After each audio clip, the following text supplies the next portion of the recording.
Kaip pasipriešinti prieš įvedimą skaitmeninės valiutos?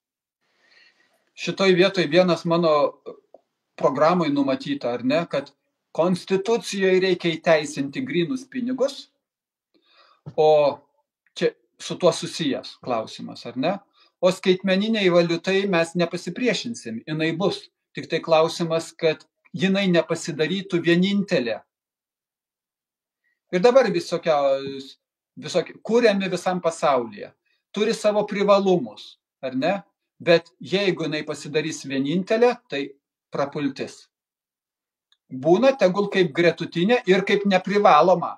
Nes vėl, darbdavys pasakys, aš tau atlyginimą mokėsiu skaitmeninę. Kaip pavyzdys, aš sakau, nereiškia, kad tai bus, ar ne?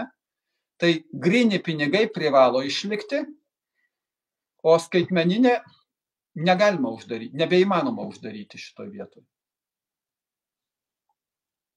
Viskas, ne?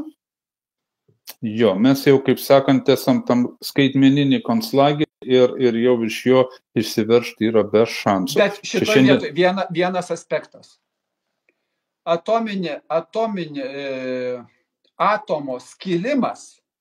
Atomo skilimas gali būti panaudotas atominiai bombai, tai žmogaus ir žmonijos sunaikinimui. Atomo skilimas gali būti panaudotas energijos gamybai, elektros gamybai ir taip toliau. Viskas priklauso, kur mes panaudosim.